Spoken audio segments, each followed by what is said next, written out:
आज मैं आपको बताने वाली हूँ प्रेगनेंसी का जो 5वां वीक होता है, उसमें क्या-क्या होता है, क्या मूड स्विंग्स होते हैं, जो बॉडी का टेम्परेचर है कितना होता है, क्यों बदल जाता है, क्या-क्या प्रॉब्लम होती है। और ये वही वीक है जिस वीक आपको पता चलता है कि आप प्रेग्नेंट हैं या नहीं हैं।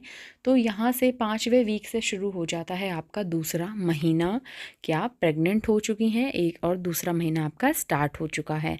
जनरली आपको मैं बता दूँ कि हम सभी जो महिलाएं हैं जो प्रेग्नेंट हो जाती हैं, उनको पता ही दूसरे महीने में चलता है कि वो प्रेग्नेंट हैं। पहले महीने में कुछ भी उनको पता नहीं चलता है। तो बॉडी में क्या क्या चेंजेस होते हैं ड्यूरिंग प्रेगनेंसी, वो मैं आपको बता रही हूँ। प्रेगनेंसी 1 से 2 होने की खुशी को इन्जॉय करने का मौका होता है। इसीलिए पेरेंट्स को जब भी ये खुशी मिलती है, खुशखबरी मिलती है, तो वो खुश हो जाते हैं, उनका मन खिल उठता है।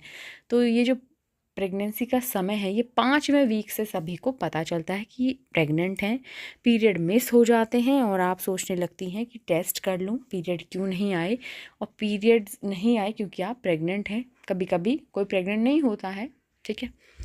प्रेगनेंसी के 5वें सप्ताह में भ्रूण लगभग 2 mm के आकार का हो जाता है, जिसमें उसकी सेल्स बढ़ने लगती हैं। वो ब्लास्टोसिस्ट मतलब सेल्स का एक गुच्छा हो जाता है। लेकिन आपके गर्भाशय के अंदर बड़े परिवर्तन हो रहे होते हैं, जिसका असर धीरे धीरे आपको बाहर आने वाले टाइम में दिखेगा। प्रेगनेंसी के दूसरे महीने की शुरुआत कैसे होती है, देखिए। 5वें वीक की प्रेगनेंसी में महिलाओं को मूड स्विंग्स होते हैं, एक पल में खुश, दूसरे में चिड़चिड़ी। गर्भावस्था के 5वें सप्ताह में अकेलेपन, उदासी, गुस्सा, खुशी या इस तरीके के मूड स्विंग्स हो सकते हैं। कभी कभी यह सभी इमोशन 1-2 घंटे के अंदर महसूस होते हैं।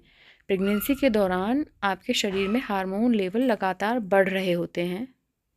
5वें हफ्ते में अचानक बहुत थकान और कमज़ोरी महसूस होने लगती है।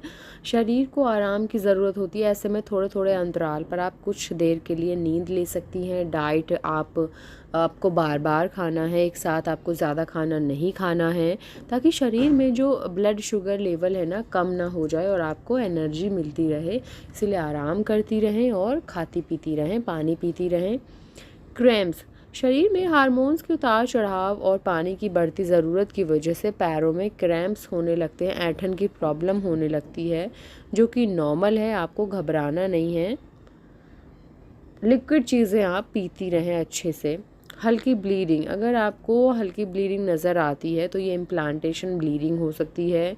अगर बहुत ज़्यादा ब्लीडिंग हो रही है तो इसको आपको नज़रअंदाज नहीं करना है, आपको डॉक्टर से मिलना है, क्योंकि जो इम्प्लांटेशन ब्लीडिंग होती है ना, वो 1-2 क्लॉट होती है। आपका उसमें एक पैड ही ख़राब होगा या नहीं भी होगा, आपकी पैंटी ही ख़राब होगी। और जो ब्लीडिंग अगर हैवी हो रही है कि आपको पैड बदलने पड़ रहे हैं, तो इट मीन्स कि वो गड़बड़ है, मिसकैरेज हो सकता है। आप डॉक्टर से ज़रूर मिलें। मूड में उतार चढ़ाव, आपका मूड चेंज हो सकता है। हार्मोन्स के लेवल में कम ज़्यादा होने की वजह से मूड आपका प्रभावित होता है। रिलैक्स रहें, खुश रहने की कोशिश करें।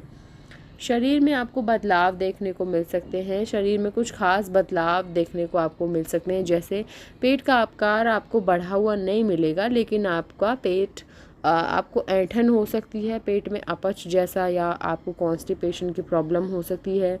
आपको ब्रेस्ट में भारीपन, दर्द फील होगा, थकान, कमजोरी महसूस होने लगेगी, सूंघने की क्षमता बढ़ जाएगी, शरीर का तापमान बढ़ जाएगा, आपको गर्मी भी लगने लगेगी। तो ये सारी चीज़ें हार्मोन्स के उतार चढ़ाव की वजह से ही होता है। आपका मूड ख़राब हो सकता है, अच्छा भी रह सकता है, क्योंकि ये सब हार्मोन्स पे डिपेंड करता है।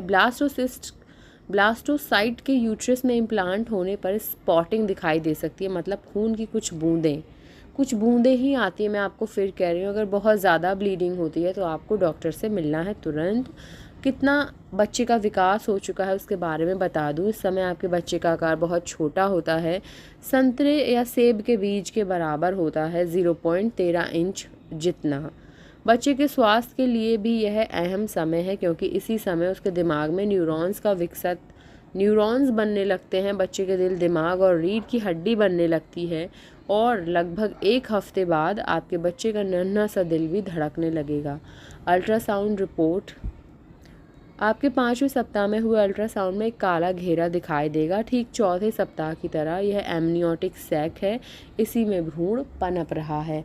डाइट में क्या लेना है, जल्द ही आपको कैल्शियम की बहुत ज़रूरत पड़ेगी, इसलिए दूध, दही, छाछ, मट्ठा, ये सारी चीज़ें आप खाना शुरू कर दो, वो भी पाश्चराइज्ड मिल्क, पाश्चराइज्ड छाछ, ठीक है। आपको डायरेक्ट जो होता है वो आपको नहीं लेना है, क्योंकि उसमें लैक्टोबैसिलस बैक्टीरिया होता है, ओके। इसके अलावा आपको कब्ज़ से बचने के लिए पर्याप्त मात्रा में पानी पीना है, विटामिन सी वाले फल, हरी सब्जियां, फल और साबुत अनाज आपको जो अंकुरित करके खाते हैं ना, उसको आपको अभी नहीं खाना है।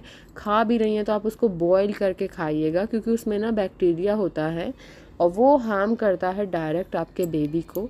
तो आप उसको ना खाएं तो अभी बेहतर है, 3 महीने तक तो आप बिल्कुल भी ना खाएं। दालों को अपनी डाइट में आपको शामिल करना है, ताकि पर्याप्त मात्रा में आपको पोषण मिल सके। जंक या फास्ट फूड से दूर रहें, कॉफ़ी से परहेज करें। अब से जो भी खाएं उस पर ध्यान दें आप, ओके। कुछ टिप्स दे रही हूँ मैं आपको, आई होप आपके काम आएंगी। कच्चा खाना खाने से बचें, खासकर मांस, मछली, इससे इन्फेक्शन हो सकता है। अबॉर्शन की वजह भी ये बन सकता है। पालतू जानवरों से भी बचें। स्वस्थ जीवन शैली अपनाएं, नशे वगैरह से दूर रहें। डॉक्टर ने जो फॉलिक एसिड सप्लीमेंट दिया है उसे नियमित रूप से लेती रहें। तनाव से दूर रहें। हल्की फुल्की कसरत करें, अगर आप पहले से करती आ रही हैं, एकदम से स्टार्ट ना करें, लेकिन ज़्यादा उछल कूद करने से बचें। अभी सीढ़ियाँ आप ना चढ़ें, कोई भी भारी सामान ना उठाएं, अभी कहीं भी यात्रा ना करें। कोई भी दवा लेने से पहले डॉक्टर की सलाह ज़रूर लें। अपने मन से कोई भी दवा ना लें।